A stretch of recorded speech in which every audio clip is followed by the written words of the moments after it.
میں نے پچھلے دنوں بھی آپ کو بتایا تھا کہ سعود بھائی زین کے لیے اپنی مہوش کا رشتہ مانگ رہے ہیں۔ آپ نے کوئی جواب ہی نہیں دیا۔ اس وقت رات کا کھانا کھا کر سب اپنے اپنے کمروں میں تھے۔ بابر چچا کا موڈ بھی آج بہتر ہی تھا، سو زاہدہ چچی کو یہی وقت مناسب لگا کہ وہ بات چھیڑ دیں، جو پچھلے کئی دنوں سے بابر چچا کے ساتھ ڈسکس نہ کرنے کی وجہ سے التوا میں پڑی ہوئی تھی۔ کیا جواب دوں؟ بابر چچا ہنوز اپنے سامنے موجود کتاب کی طرف متوجہ رہے۔ یہ بھی اچھی رہی، بھئی بیٹی کا معاملہ ہے، کوئی رائے تو دیں۔ کیسی رائے؟ انہوں نے اب بھی کوئی خاص توجہ نہ دی۔ یہ موئی کتاب ایک طرف رکھ دیں اور میری بات توجہ سے سنیں تو پتہ چلے۔ وہ زچ ہو کر بولی، یہ لو رکھ دی کتاب، بولو۔ انہوں نے کتاب بند کر کے بیڈ سائڈ ٹیبل پر رکھی اور ان کی طرف متوجہ ہو گئے۔ میں کہہ رہی تھی کہ زین اچھا لڑکا ہے، پڑھا لکھا، اچھی نوکری پر لگا ہوا ہے، ہماری بچی کو خوش رکھے گا۔ زاہدہ چچی کے لہجے میں بھتیجے کی محبت محسوس کر کے بابر بھائی مسکرا دیے۔ تمہیں بھتیجا زیادہ پیارا ہے یا بیٹی؟ ہیں؟ بھلا یہ کیا بات ہوئی؟ میں نے جو پوچھا ہے اس کا جواب دو۔ ظاہری سی بات ہے، اپنی بیٹی ہی پیاری ہے، پر بھتیجا بھی تو پھپھی کا لاڈلا ہوتا ہے۔ لیکن تمہیں کس نے بتا دیا کہ وہ تمہارا لاڈلا اچھا لڑکا ہے؟ بابر چچا بولے تو چچی کو تو جیسے مرچیں لگ گئیں۔ نہ مطلب کیا ہے اس بات کا؟ کیا برائی دیکھ لی اس میں؟ دیکھو زاہدہ، تم اس کی جس چیز سے متاثر ہو، کم سے کم متاثر ہونے کے لیے میرے نزدیک وہ کوئی خاص چیز نہیں۔ تم نے اس کی دولت دیکھی ہے یا پھر اس کے اکلوتے ہونے کا خیال ہوگا تمہیں؟ ہاں تو اور کیا ہونا چاہیے؟ ماشاءاللہ 3 گاڑیاں کھڑی ہیں ان کے گھر میں۔ گھر کو دیکھ کر کسی محل کا گمان ہوتا ہے، پھر مہوش کو لندن دیکھنے کا شوق بھی بہت ہے۔ زاہدہ، تم فیصلہ کر چکی ہو یا مجھ سے پوچھ کر کرنا چاہتی ہو؟ بابر چچا ٹھنڈے لہجے میں بولے، کمال ہے، آپ کے بغیر تنہا میں کیسے فیصلہ کر سکتی ہوں؟ تو پھر میری مان لو کہ مہوش کو اپنے اور اس کے شوق کی بھینٹ مت چڑھاؤ۔ خوشیوں کے لیے صرف دولت اور اسٹیٹس کافی نہیں ہوتا۔ لیکن آخر ذہن میں برائی کیا ہے؟ زاہدہ چچی بابر چچا کے سرد لہجے پر جیسے کڑ کر بولی، تم نے محض وہ سنا یا دیکھا ہے جو تمہیں دکھایا اور سنایا گیا ہے، جبکہ میں اس کے متعلق وہ کچھ جانتا ہوں جو شاید اس کے اپنے ماں باپ بھی نہیں جانتے۔ مثلاً وہاں لندن میں بھی بہت سی انگریز عورتوں کے ساتھ فرینڈ شپ ہے اس کی، 2 شادیاں کر چکا ہے وہ، ان میں سے ایک عورت اس کے بچے کی ماں بھی ہے۔ پھر تم خود بتاؤ، سب کچھ جانتے بوجھتے مہوش کو کنویں میں کیسے دھکیل دوں؟ یہ سب کس نے بتایا آپ کو؟ کیا ثبوت ہے آپ کے پاس؟ زاہدہ چچی تو آگ بگولا ہو گئیں اپنے بھتیجے کے کرتوت سن کر۔ احسن میرے دوست کو شاید تم جانتی ہو، اسی شہر میں، اس اسٹیٹ میں رہائش پذیر ہے وہ جہاں تمہارا بھتیجا رہتا ہے۔ جب تم نے پہلی بار مہوش اور زین کے رشتے کی بات کی تھی تو میں نے تب ہی احسن سے اس کے بارے میں ساری معلومات لے لی تھیں۔ یہی وجہ ہے کہ پھر میں نے اس رشتے پر غور نہیں کیا۔ بابر چچا رسان سے بولے، تو اس کا کیا ہوا؟ کیا حدیث ہو گئی؟ وہ غلط بھڑکا بھی تو سکتا ہے۔ کیوں؟ اس کی کیا دشمنی زین سے ہے؟ بابر چچا کا دل چچی کی عقل پر ماتم کرنے کو چاہا۔ ہو سکتا ہے وہ اپنی بیٹی کا رشتہ دینا چاہتے ہو۔ بہرحال یہ تو ماننے والی بات نہیں، البتہ دوستی کی جہاں تک بات ہے تو وہ کوئی قابل اعتراض بات نہیں۔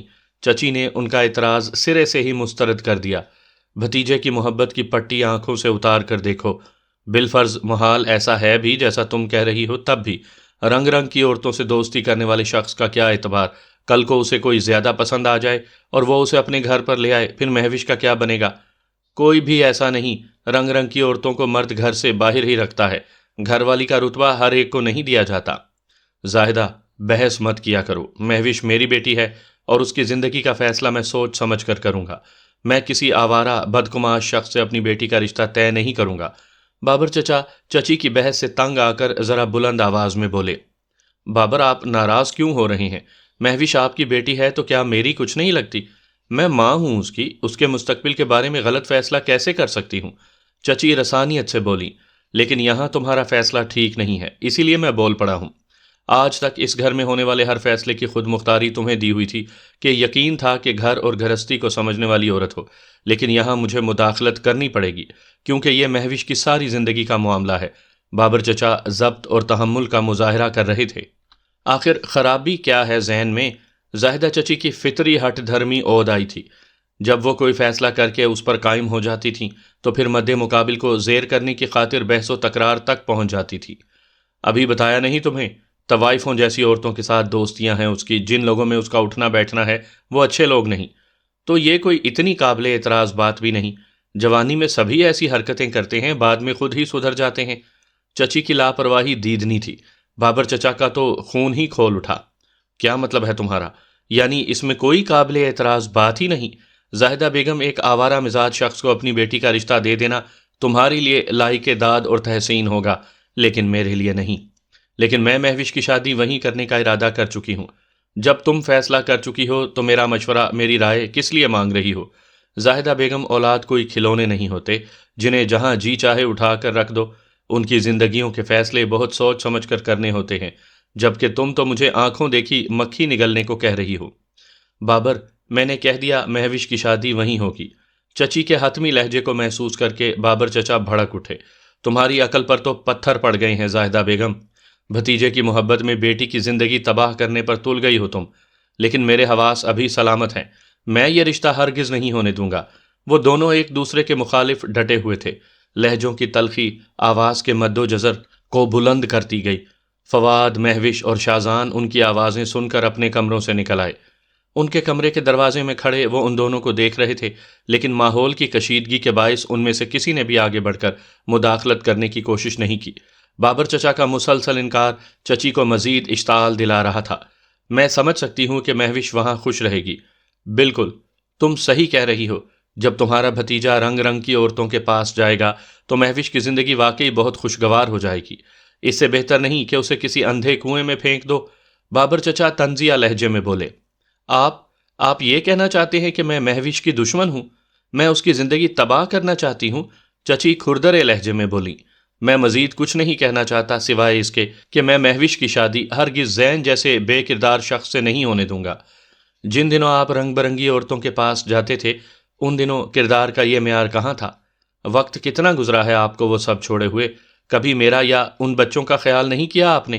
لاکھوں روپیہ لٹا دیا اس کلموہی پر۔ وہ طوائف جو آپ کو اپنی بیوی، اپنے بچوں سے زیادہ عزیز ہو گئی، ایک بار بھی شکوہ نہیں کیا۔ میں نے کبھی ان لمحوں کا حساب نہیں مانگا، وگرنہ شوق تو آپ کے بھی ایسے ہی تھے۔ غصہ اور اشتعال انسان کی سوچنے سمجھنے کی صلاحیتیں سلب کر لیتا ہے۔ وہ بھی غصے کے عالم میں کہتے ہوئے بالکل فراموش کر بیٹھیں کہ ان کے منہ سے نکلنے والا ایک ایک لفظ صرف بابر چچا کی ہی نہیں، ان کی اولاد کی سماعت میں بھی محفوظ ہو رہا تھا۔ وہ یکدم چپ ہو گئیں۔ بابر چچا کی آنکھیں کسی نقطے پر مرکوز جیسے ساکت تھیں اور چہرے کا رنگ متغیر تھا۔ چچی نے ان کی نظروں کے تعاقب میں دیکھا تو جیسے سن ہو کر رہ گئی۔ دروازے کے فریم میں سجے تینوں چہرے نوزائیدگی سے لے کر جوانی تک ان کے وجود سے ایک ایک قطرہ خوشی کشید کرتے رہے تھے، لیکن اس وقت ان کی نظروں میں ایسی بے یقینی اور بے اعتباری تھی کہ ایک پل کو زاہدہ چچی جیسے اپنے اندر کٹ کر رہ گئیں۔ یہ کیا ہو گیا؟ جس راز کو برسا برس اپنے سینے میں چھپانے کے لیے سسرال کے دوراہوں پر میں آبلا پا چلتی رہی، لیکن کسی کو کانوں کان خبر تک نہ ہوئی کہ کون سا درد سینے میں سنبھالے پھرتی رہی ہوں، آج وہ راز بے دھیانی میں لبوں پر کس وقت آ گیا؟ جوان اولاد کے سامنے کتنا نامعتبر کر دیا میں نے اپنے شریک زندگی کو۔ یہ ایک حقیقت تھی کہ شادی کے 2-3 سال بعد وہ زمرد کے عشق میں گرفتار ہو گئے تھے، لیکن ان کا یہ عشق 6-7 سال سے زیادہ نہ چلا۔ وجہ وہ پھول تھے جو ان کے آنگن میں کھل چکے تھے۔ ان پھولوں کی آبیاری ان کی ساری توجہ اور محبت کی طلبگار تھی، اور انہوں نے ان پھولوں کو حوادث زمانہ کی خزاں سے بچانے کے لیے اپنی جان لڑا دی تھی۔ یہی وجہ تھی کہ آج ان کے تینوں بچے تعلیمی قابلیت، کردار، اخلاق، کسی چیز میں بھی کسی سے کم نہیں تھے، لیکن زاہدہ چچی نے ان کی ریاضت ضائع کر دی تھی۔ وہ تو اسی لمحے ٹوٹ گئے جب انہوں نے اپنے بچوں کی آنکھوں میں اپنے لیے بے یقینی اور اعتماد کے مجروح آئینے کی کرچیاں دیکھیں۔ کمرے میں 5 نفوس تھے، لیکن ہر ایک اپنی اپنی سوچ میں گم۔ فواد، مہوش اور شاہزان کے قدم جہاں تھے وہیں رکے ہوئے تھے۔ زاہدہ چچی پچھتاووں کے بوجھ تلے دبی سہمی دھڑکنیں شمار کر رہی تھی، اور بابر چچا کنفیس باکس کے اندر اعتراف گناہ کر چکنے والے مجرم کی طرح سر جھکائے بیٹھے تھے۔ کچھ دیر کی جان لیوا خاموشی کے بعد بابر چچا اپنی جگہ سے اٹھے اور کمرے سے باہر نکل گئے۔ انہوں نے کسی کی طرف نگاہ اٹھا کر نہیں دیکھا تھا، یا شاید وہ خود میں اتنی ہمت نہیں پا رہے تھے کہ اپنے ماضی کا وہ تاریک گوشہ جو انہوں نے ہر ایک سے چھپا کر رکھا، یوں ان کی اولاد کے سامنے بے نقاب ہوا کہ لمحوں میں وہ اپنے مقام سے بہت نیچے آ گئے۔ نظروں سے گرنا انہیں برداشت نہیں ہو رہا تھا۔ وہ اندر کے شور سے گھبرا کر گھر سے نکل کھڑے ہوئے۔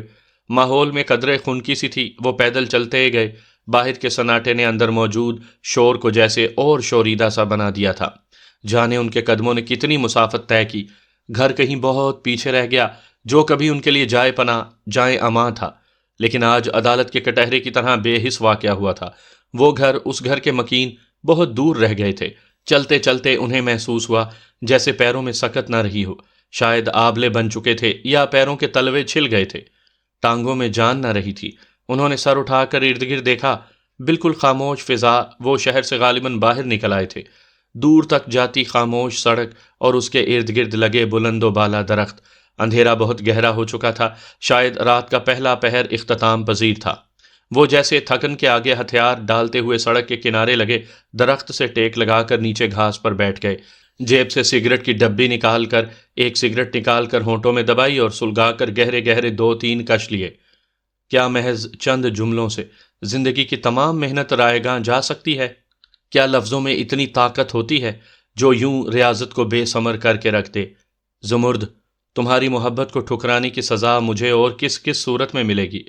بابر چچا اپنے دل کے نہاں گوشوں میں جھانکنے لگے، جہاں ایک چہرہ وقت کی دھول سے دھندلایا ہوا دکھائی دے رہا تھا۔ اپنے ہونے کا ماتم کرتا ہوا، یہ گرد تو بابر شاہ تم نے خود اس معصوم چہرے کا مقدر کی ہے، پھر اب کیوں شرمندہ ہو؟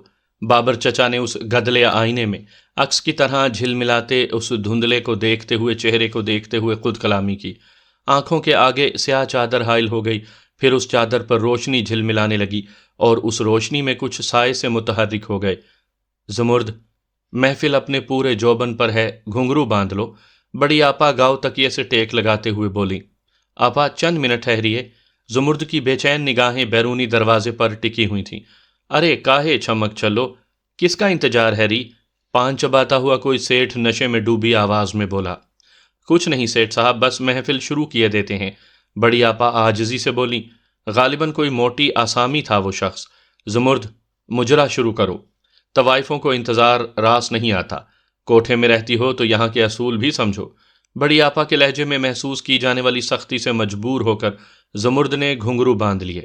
جلنے لگیں یادوں کی چتائیں، آؤ کوئی بیت بنائیں، جن کی راہ تکتے جگ بیتے، چاہے وہ آئیں یا نہ آئیں، آنکھیں موند کے نت پل دیکھیں، آنکھوں میں ان کی پرچھائیں۔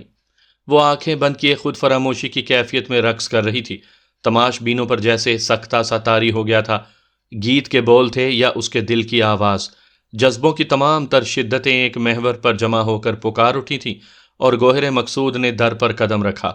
بابر شاہ اپنی بھرپور شان و شوکت کے ساتھ دروازے سے اندر داخل ہوئے تھے۔ بڑی آپا خوشی سے ان کے استقبال کو اٹھنے لگیں، لیکن انہوں نے ہاتھ کے اشارے سے انہیں اٹھنے سے روک دیا۔ ان کے ہمراہ ان کا دوست فیاض بھی اکثر یہاں آتا تھا، اس وقت بھی وہ ان کے ساتھ ہی تھا۔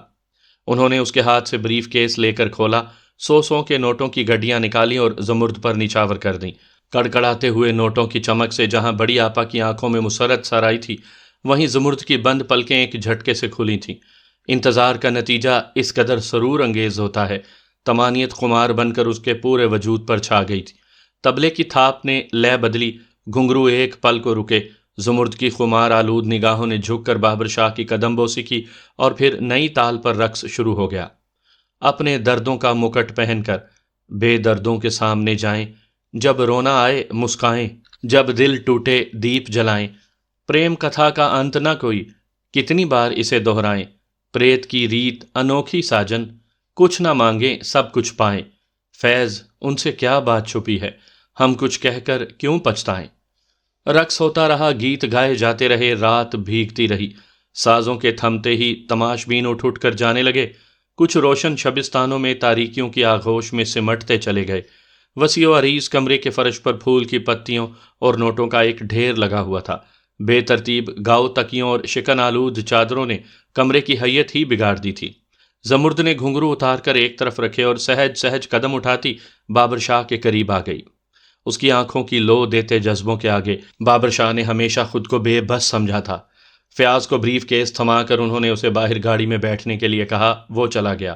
شاہ صاحب، آپ نے ابھی بیٹھنا ہے؟ بڑی آپا انہیں ہنوز براجمان دیکھ کر بولی۔ جی نہیں، بس زمرد سے چند باتیں کرنی ہیں۔ 100 بار کریں، میں تو اس لیے پوچھ رہی تھی کہ اگر ابھی بیٹھنا ہے تو اندر کمرے میں چلے جائیے، یہ کمرہ اس وقت آپ کے شایان شان نہیں ہے۔ وہ ضرورت سے زیادہ مکھن لگانے کی عادی معلوم ہو رہی تھیں۔ آپا آپ کہاں جا رہی ہیں؟ بڑی آپا کو اٹھتے دیکھ کر زمرد نے پوچھا، بھائی میں تو سونے جا رہی ہوں، آدھی سے زیادہ رات بیت چکی ہے، تم شاہ صاحب کی کوئی خدمت کرو، کوئی مشروب چائے پانی پوچھو انہیں۔ اچھا شاہ صاحب مجھے تو آپ اجازت دیجئے، یہ زمرد ہے آپ کے پاس، جب تک آپ کا دل چاہے بیٹھیں، اسے اپنا ہی دولت خانہ سمجھیں۔ بابر شاہ ایک ایک لفظ میں چھپے معنی اور افرین جاننے والوں میں سے تھے۔ نوٹوں کی چمک بہت غیر معمولی ہوتی ہے، اور طوائف تو ہوتی ہی دولت کی رشتہ دار ہے۔ بابر شاہ زمرد کو پسند کرتے تھے، اسی لیے ابا میاں زاہدہ بیگم اور گھر والوں کی پرواہ کیے بغیر اس سے ملنے چلے آتے تھے، یہ سوچے بغیر کہ جب گھر والوں کو علم ہوگا تو کیا نتیجہ نکلے گا۔ بڑی آپا بیرونی دروازہ بند کر کے اپنے کمرے میں چلی گئیں۔ شاہ جی، آج آپ نے بہت دیر کر دی، آپ کیا جانیں انتظار کی کتنی اذیت سہی میں نے۔ زمرد اٹھلا کر بولی، جانتی تھی بابر شاہ کی دھڑکنوں پر اس کا نام لکھا ہے، پھر وہ خود پر کیوں نہ ناز کرتی۔ زمرد، ہماری زندگی تقسیم شدہ ہے، ہمارے وقت میں بہت سے سانجھے دار ہیں، اور تم اچھی طرح جانتی ہو کہ ہم خیانت کرنے والوں میں سے نہیں ہیں۔ تمہاری محبت جب بھی اپنا حق مانگتی ہے ہم تمہارے پاس چلے آتے ہیں۔ بابر شاہ نے کہا، شاہ جی، اس محبت کے آگے ہارنے لگی ہوں میں، میرا اب اس ماحول اس فضا میں دم گھٹتا ہے، خدا را مجھے یہاں سے لے چلیے۔ یہ ناممکن ہے زمرد، تم جانتی ہو ہم شادی شدہ ہیں، ہماری بیوی ہے، بچے ہیں، وہ قبول نہیں کریں گے۔ بابر شاہ اپنی فطری سنجیدگی سے بولے، شاہ جی آپ ایک بار مجھے یہاں سے لے جائیں، یقین کریں تمام عمر میں آپ کی بیوی اور بچوں کی کنیز بن کر رہوں گی، ساری زندگی آپ سے کوئی حق نہیں مانگوں گی، یہ تک نہیں کہوں گی کہ میری طرف نگاہ اٹھا کر دیکھیں، بس مجھے اپنا نام دے دیں، اپنی پہچان دے دیں، میں اس سے زیادہ کی طلبگار نہیں۔ زمرد کے لہجے میں درد تھا، سوز تھا، تڑپ تھی۔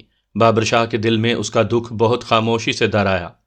ہم جانتے ہیں زمرد، تم بہت اچھی ہو، بہت پاکیزہ، تمہاری محبت پا کر یقیناً ہمیں خود پر فخر محسوس ہو رہا ہے، لیکن تمہارے ساتھ کوئی زیادتی کریں یہ ہمارا ضمیر کبھی گوارا نہیں کرے گا۔ ہم صرف اپنی شریک زندگی کی وجہ سے انکار نہیں کر رہے، بلکہ ہمارے بچے ہماری ساری محبت کے حقدار ہیں، ہم ان کی شخصیت میں کسی قسم کی کمی نہیں دیکھنا چاہتے۔ اسی لیے زمرد آج ہم تم سے اجازت لیتے ہیں، آج کے بعد ہم تمہارے پاس نہیں آئیں گے۔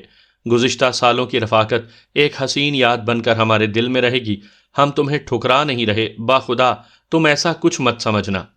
بابر شاہ نے آنسوؤں سے جھلملاتی آنکھوں میں ڈولتا اپنا عکس دیکھا، کتنی تمام آرزوئیں حسرت بن کر اس کے چہرے پر رقم ہو گئی تھیں۔ بابر شاہ نے رخصت ہونے سے پہلے بہت غور سے زمرد کے چہرے کے ایک ایک نقش کو دیکھا تھا۔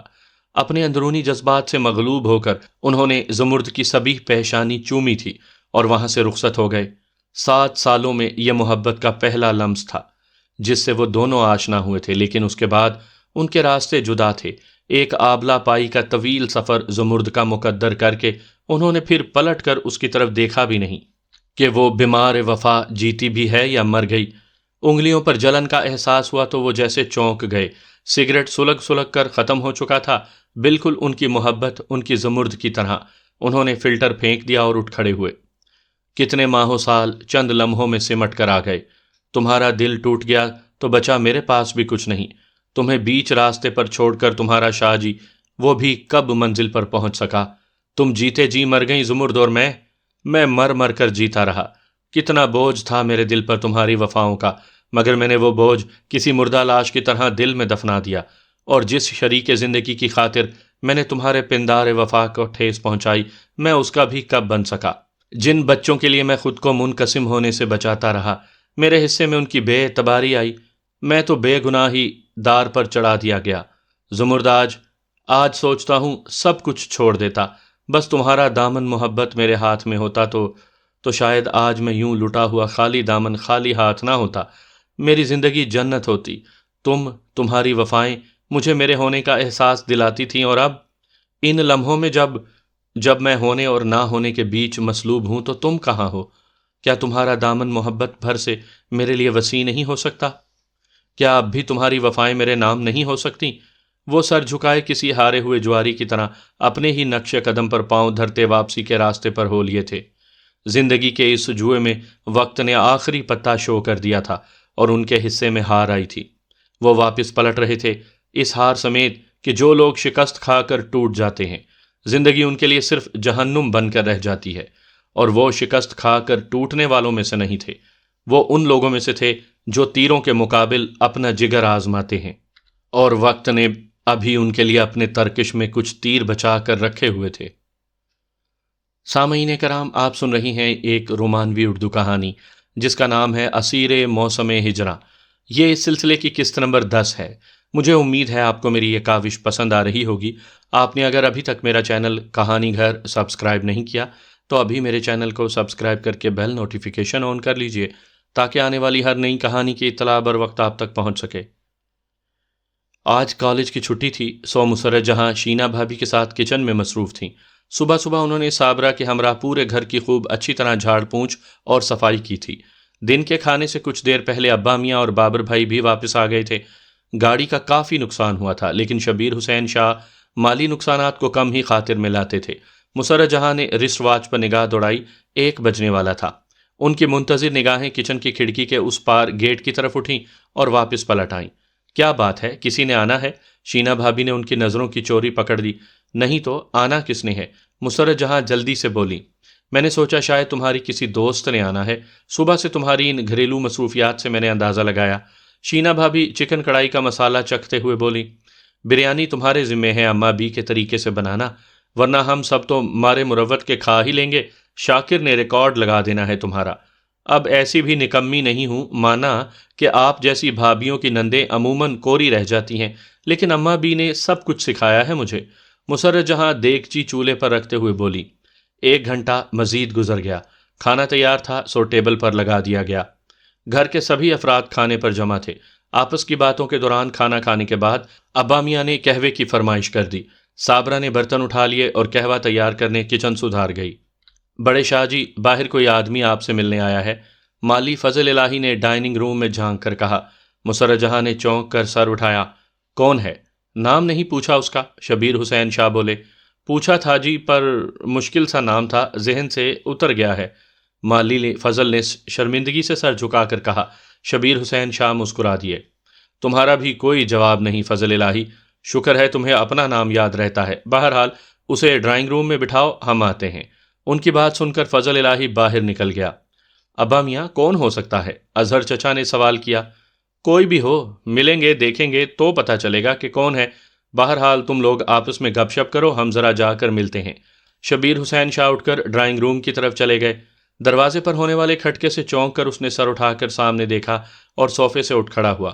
روشن چہرے پر سجی داڑھی، کن پٹیوں کے سفید بالوں نے انہیں بے حد باروب اور پرتمکنت بنا دیا تھا۔ اونچے قد اور قد سے وزنی جثے کے مالک شبیر حسین شاہ اس عمر میں بھی قابل رشک صحت و وجاہت کے مالک تھے۔ ڈرائنگ روم کی پرشکوہ سجاوٹ اور نفاست، حویلی کی بلند و بالا دیواریں، اسے کسی چیز نے متاثر نہیں کیا تھا، لیکن پہلی بار شبیر حسین شاہ کو دیکھ کر جیسے ایک لمحے کو اس کے اندر کہیں کچھ ہوا تھا۔ السلام علیکم۔ اس نے مسافے کے لیے ہاتھ بڑھایا تو انہوں نے رسمی سے انداز میں ہاتھ ملایا۔ وعلیکم السلام۔ ساتھ ہی اسے بیٹھنے کا اشارہ کیا اور خود بھی اس کے مقابل صوفے پر بیٹھ گئے۔ جی برخوردار، آپ کون ہیں اور کس سلسلے میں مجھ سے ملنا چاہتے ہیں؟ شبیر حسین شاہ نے تمہید کو غیر ضروری سمجھتے ہوئے ڈائریکٹ اس سے اس کی آمد کی بابت پوچھا۔ جی میرا نام فرجاد ملک ہے اور میں گورنمنٹ کالج میں 4th ایئر کا اسٹوڈنٹ ہوں۔ فرجاد ایک پل کو رک گیا۔ شبیر حسین شاہ کی پرسکوت سمندر کی طرح ٹھہری آنکھیں اس کے چہرے پر ٹک گئیں۔ پھر اس لفظ میں پھر میں کیا کچھ پوشیدہ تھا، فرجاد کے لیے سمجھنا دشوار نہیں تھا۔ سر، مجھے آپ سے کچھ ضروری بات کرنی ہے۔ برخوردار، جہاں تک میرا خیال ہے ہم تم سے پہلی بار مل رہے ہیں۔ تم کون ہو آج سے پہلے تک ہم جانتے نہیں تھے، اور ہم کیا ہیں یہ شاید تم اچھی طرح نہیں جانتے۔ بہرحال کیا کسی قسم کی مالی معاونت چاہیے ہم سے؟ اجنبیت کا بھرپور تاثر شبیر حسین شاہ کے ادا کیے ایک ایک لفظ سے مترشح تھا۔ جی نہیں، ایسی کوئی بات نہیں۔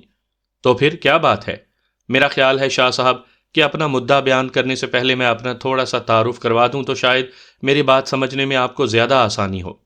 بولو، ہم سن رہے ہیں۔ شبیر شاہ صوفے کی پشت سے ٹیک لگا کر بیٹھ گئے۔ شاہ صاحب، میرے نام سے آپ کو تو آگاہی ہو ہی چکی ہے، اور یہ بھی آپ جان چکے ہیں کہ میں کیا کرتا ہوں۔ میرا تعارف بس اتنا سا ہے کہ میری زندگی اوپر والے کی رحمت کے پیش نظر ہے۔ بچپن سے ہی والدین کی شفقت سے محروم ہوں۔ زندگی میں جو کچھ کیا، جو کچھ پایا، اللہ کے بعد صرف اپنی ذاتی کوششوں سے پایا، اور آج کسی قسم کی کمی نہیں ہے مجھے۔ تو برخوردار یہ سب تم ہمیں کیوں بتا رہے ہو؟ ان کے سوال پر وہ ایک لہجہ کو خاموش ہو گیا۔ کچھ جھجک، کچھ ہچکچاہٹ نے چند ساتھ اس کی زبان پر پہرا بٹھا دیا، پھر وہ بہت دھیمے لہجے میں گویا ہوا۔ اس لیے شاہ صاحب کہ میں ضروری سمجھتا ہوں کہ دامن سوال دراز کرنے سے پہلے آپ کو اپنے بارے میں آگاہ کر دوں۔ میں بہت اہم اور ضروری بات کرنے والا ہوں۔ یقیناً آپ کے سامنے اس طرح بات کرنا مجھے زیب تو نہیں دیتا، لیکن میں پہلے ہی عرض کر چکا ہوں کہ میرے والدین حیات نہیں ہیں جو آ کر آپ سے بات کرتے۔ ممکن ہے آپ کو میری بات سن کر غصہ آ جائے، لیکن شاہ صاحب میں جو کچھ آپ سے کہنا چاہتا ہوں وہ ایسا غیر اخلاقی، غیر مہذب بھی نہیں جسے سن کر آپ بھڑک اٹھیں، کیونکہ میں سمجھتا ہوں کہ آپ اس وقت جس مقام پر ہیں یہاں انسان عمر کے ہر حصے سے تجربات کشید کر چکا ہوتا ہے۔ مجھے یقین ہے آپ میری بات توجہ اور ٹھنڈے دل و دماغ سے سنیں گے۔ وہ بہت شائستگی سے اپنے ماضی الضمیر کو بیان کر رہا تھا۔ شبیر حسین شاہ کی جہاں دیدہ نگاہیں اس کے چہرے پر لگی ہوئی تھی۔ دیکھو برخوردار، لفظ جب تک زبان پر نہیں آتے باحرمت ہوتے ہیں، جب ہونٹوں سے ادا ہو جائیں بے وقت اور حقیر ہو جاتے ہیں۔ لہٰذا بولنے سے پہلے یہ سوچ لینا کہ تم کیا کہہ رہے ہو، تم کون ہو اور کس سے مخاطب ہو۔ ان کی آنکھوں میں سکوت در آیا اور لہجے میں غضب کا ٹھہراؤ۔ چند لمحے سر جھکا کر خاموش بیٹھے رہنے کے بعد وہ جھجک آمیز لہجے میں بولا، شاہ صاحب میں آپ کی بیٹی مسر… بس۔ انہوں نے ہاتھ کے اشارے سے اسے روک دیا۔ اس کی بات ادھوری ہی رہ گئی۔ شبیر حسین شاہ کا چہرہ شدت غیظ و غضب سے سرخ ہو رہا تھا۔ یقیناً ان کے اندر ایک جوار بھاٹا اٹھ رہا تھا۔ تمہاری زبان پر ہماری بیٹی کا نام ایک بار بھی آئے ہم برداشت نہیں کریں گے۔ ان کے لہجے میں سانپ جیسی پھونکار تھی۔ شاہ صاحب آپ میری پوری بات تو سنیں۔ فرجاد نے مزید بولنا چاہا۔ بس جو سن لیا وہ کافی ہے۔ ہم ناسمجھ نادان نہیں، تمہاری بات سننے سے پہلے ہی سمجھ چکے تھے کہ کیا کہنا چاہتے ہو تم۔ اسے بھی بہت جانو جو تمہیں اتنا بولنے کی اجازت دے دی۔ گھر آئے ہوئے دشمن کو بھی ہم مہمان سمجھتے ہیں، اور مہمانوں کے ساتھ بدسلوکی کرنا ہماری روایت میں نہیں۔ شبیر شاہ نے اپنی غصے پر قابو پانے کی ناکام کوشش کرتے ہوئے کہا، شاہ صاحب میری… بس میاں بس، تمہاری بات ختم ہو چکی۔ ہمیں مجبور نہ کرو کہ ہم تمہارے ساتھ وہ سلوک کریں کہ تم اپنی ٹانگوں پر واپس نہ جا سکو۔ وہ اس کی طرف سے رخ پھیر کر کھڑے ہو گئے اور ہاتھ کے اشارے سے اسے چلے جانے کو کہا۔ فرجاد ان سے محض 2 قدم کے فاصلے پر کھڑا تھا۔ شاہ صاحب میں نے صرف مسرت جہاں کا ہاتھ مانگا۔ چٹاخ کی بھرپور آواز آئی اور لفظ جیسے اس کے حلق میں ہی اٹک کر رہ گئے۔ اس قدر بھرپور تھپڑ تھا کہ فرجاد 2-3 قدم پیچھے کو لڑکھڑا گیا۔ اوقات کیا ہے تمہاری؟ نسب کیا ہے تمہارا؟ اپنے گریبان میں جھانک کر دیکھو۔ تمہیں تو یہ تک معلوم نہیں کہ تمہارا باپ کون تھا، تمہاری ماں کون تھی۔ بس شاہ صاحب بس، بہت سن لیا میں نے۔ میں یتیم سہی، کم حیثیت سہی، آپ بلند نسب سہی، لیکن دوسروں کو حقیر سمجھنے کا حق نہیں ہے آپ کے پاس۔ فرجاد کو ان کے لہجے کا طنز کسی بھالے کی طرح دل میں کھبتا محسوس ہوا۔ جب تم کسی کے دروازے پر جا کر سوال کرو گے تو اسے حق حاصل ہوگا کہ وہ تم سے پوچھے تو صحیح کہ آخر تم ہو کیا۔ برخوردار، آئندہ جب کسی دروازے پر اس نیت سے سوال کے لیے جاؤ تو اپنی اوقات ضرور دیکھ لینا۔ شبیر حسین شاہ کے لہجے کی حقارت اسے کسی تازیانے کی طرح لگی۔ شاہ صاحب آپ بہت بلندی پر ہیں۔ مان لیا کہ اللہ نے آپ کو بہت اونچا مقام دیا ہے، شاید اسی لیے اتنی بلندی سے میں آپ کو بہت چھوٹا اور حقیر دکھائی دے رہا ہوں، لیکن اگر آج یہی سب کچھ میرے پاس ہوتا، میں حیثیت میں آپ کے برابر ہوتا، تو شاید آپ کا یہ اونچا قد میرے سامنے دب جاتا، یا پھر آپ اتنی بلندی کے بجائے وہاں ہوتے جہاں میں کھڑا ہوں تو یقیناً آپ کو اتنا چھوٹا ہرگز دکھائی نہ دیتا۔ بکواس بند کرو اور دفع ہو جاؤ، ہمارے ضبط کا اور امتحان مت لو۔ انہوں نے غصے سے دھاڑتے ہوئے فرجاد کو بیرونی دروازے کی طرف دھکیلا۔ وہ لڑکھڑاتا ہوا دروازے سے ٹکرایا اور سنبھلتے سنبھلتے بھی 1-2 قدم مزید پیچھے کو ہو گیا۔ دروازے کی دہلیز اب اسے 2 قدم کے فاصلے پر تھی۔ اس نے دونوں بازو دروازے کے پٹوں پر رکھتے ہوئے شبیر حسین شاہ کی طرف دیکھا۔ شاہ صاحب میں جو بات کہنے آیا ہوں وہ مکمل کر کے جاؤں گا۔ ان کا سخت رویہ اس کی ضد کو اور پختہ کر رہا تھا۔ تمہارا ایک لفظ بھی سننا ہم گوارا نہیں کریں گے۔ تم جیسے بے حیثیت اوقات سے گرے 2 ٹکے کے شخص سے بات کرنا ہم اپنی توہین سمجھتے ہیں۔ شبیر شاہ اس کے قریب چلے آئے۔ نکلو یہاں سے، اور آئندہ سادات نگر کی بلند و بالا دیواروں کی طرف نگاہ اٹھانے سے پہلے اپنے گریبان میں ضرور جھانک لینا۔ انہوں نے دروازے کے پٹ پر دھرا اس کا ہاتھ نیچے کو جھٹکا۔ شاہ صاحب، میں نے کہا نا کہ میں بات پوری کیے بغیر یہاں سے نہیں جاؤں گا۔ میں کہتا ہوں کیسے نہیں جاتے؟ انہوں نے آگے بڑھ کر اسے دھکا دیا۔ اس بار وہ تقریباً گرتے گرتے بچا تھا۔ برآمدے کی دیواروں کے ساتھ ترتیب سے لگی کرسیوں سے ٹکرا کر وہ بمشکل خود کو گرنے سے بچا سکا۔ تھوڑے فاصلے پر وہیں برآمدے میں پانچوں کڑیل جوان بیٹھے تھے۔ بوڑھے شیر کے دھاڑنے کی آواز بخوبی ان کی سماعت تک پہنچی تھی، لیکن انہوں نے کوئی مداخلت نہیں کی۔ اب ڈرائنگ روم کے دروازے سے برآمد ہونے والے اجنبی کو بھی انہوں نے بہت غور سے دیکھا، اور شبیر حسین شاہ کا غضب سے بھرپور چہرہ بھی ان کے چہرے کے عضلات تن کر نقوش کو بگاڑ رہے تھے۔ آنکھوں میں نفرت کے انگارے دہک رہے تھے۔ یہاں کتوں کا بھونکنا برداشت نہیں کیا جاتا۔